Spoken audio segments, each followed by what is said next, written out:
चलिए दोस्तों पहले क्वेश्चन को चलते हैं। पीएच का फुल फॉर्म क्या होता है जी। पीएच का फुल फॉर्म क्या होता है? पहला है पोटेंशियल ऑफ हाइड्रोजन, दूसरा होता है आपका पावर ऑफ हाइड्रोजन, तीसरा आपका ऑल। तो इसका पोटेंशियल ऑफ हाइड्रोजन का हिंदी बता दें हाइड्रोजन की क्षमता, पावर ऑफ हाइड्रोजन जिसका भी हिंदी होता है हाइड्रोजन की क्षमता, इसलिए इसका आंसर होता है ऑल, दोनों जी। दोस्तों अगर वीडियो अच्छा लगे तो लाइक कमेंट एंड सब्सक्राइब कीजिएगा जी दोस्तों। और अगले क्वेश्चन, पीएच स्केल की खोज किसने की थी? अगला क्वेश्चन है, पहला है चैडविक, दूसरा है थॉमसन, तीसरा आपका सोरेनसन। टाइपिंग करते समय थोड़ा गड़बड़ हो गया, सोरेनसन ऊपर चंद बिंदु रहता है, 5 सेकंड का टाइम भी दिया जाता है आपको जी। तो इसका आंसर होगा सोरेनसन जी। सोरेनसन 1909 में खोज की थी, डेनमार्क के रहने वाले थे और 9 जनवरी 1868 को इनका जन्म हुआ था। अब आगे पीएच मान, 0 से लेकर 14 तक पीएच मान होता है और उन्होंने पीएच की खोज की थी।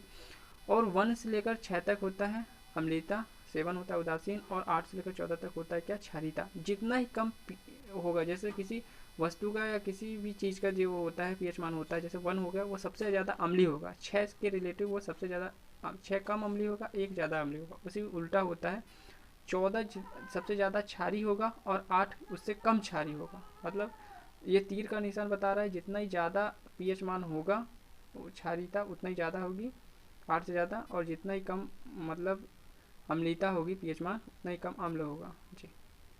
अगले क्वेश्चन को चलते हैं। हमारे पेट में भोजन को पचाने के लिए कौन सा अम्ल बनता रहता है? पहला है हाइड्रोक्लोरिक अम्ल, दूसरा है लैक्टिक अम्ल, और तीसरा आपका है मौलिक अम्ल जी। चलिए इसका आंसर बताइएगा कि हमारे पेट में भोजन को पचाने के लिए कौन सा अम्ल बनता रहता है। हमारे पेट में जो होता है भोजन को पचाने के लिए कौन सा अम्ल बनता रहता है? तो हाइड्रोलिक अम्ल, ये 1 के लगभग में रहता है, अगर ज़्यादा हो गया तो खाना नहीं पचता जी। चलो अगला क्वेश्चन आ गया, रक्त का पीएच मान क्या होता है? 7.3, और दूसरा 7.5, और तीसरा 7.4 जी। रक्त का पीएच मान क्या होता है? 5 सेकंड का टाइम भी आपको सोचने को दिया जाता है। तो रक्त का 7.4 तीसरा जी।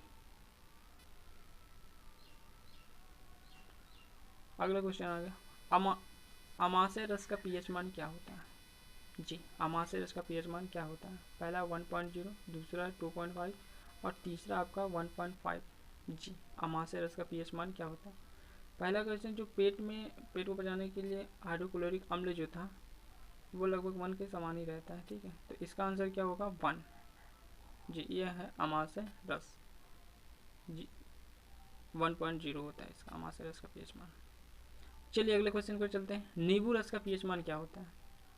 जो नींबू रस का पीएच मान क्या होता है? पहला है 3.0, दूसरा है 2.5, तीसरा है 4.1 जी।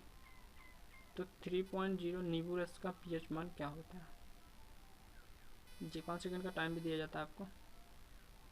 दूसरा है 2.5 जी, ये नींबू का रस है, नींबू से बना रस नींबू रस कहलाता है।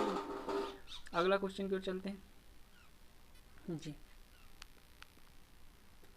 टमाटर रस का पीएच मान क्या होता है?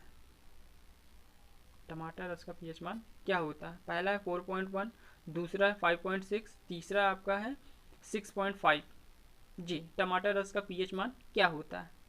आंसर बताइए, 5 सेकंड का आपको टाइम दिया जाता है जी दोस्तों। तो टमाटर रस का पीएच मान क्या होता है? पहला 4.1 जी। ये हो गया टमाटर का रस, टमाटर से बना रस या जो भी होगा टमाटर का रस ये।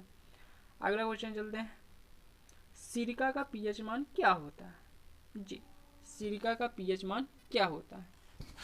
पहला है 7.3, ये सिरका से बना रस है, ठीक है। सिरका रस, गन्ने से बना रस सिरका रस होता है। 3.0 दूसरा, तीसरा आपका 4.1 जी दोस्त। तो सिरका का पीएच मान क्या होता है?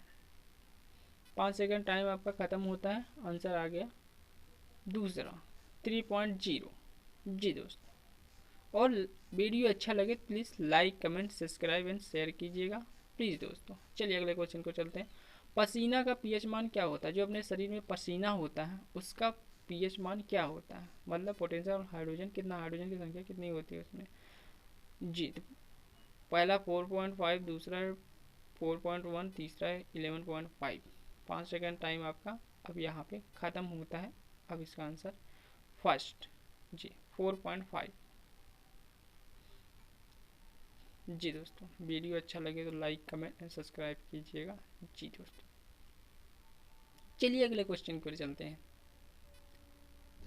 किसी व्यक्ति के रक्त के पीएच मान में कितना परिवर्तन होने पर मृत्यु हो जाती है? किसी व्यक्ति के रक्त के पीएच मान में कितना परिवर्तन होने पर मृत्यु हो जाती है? जी,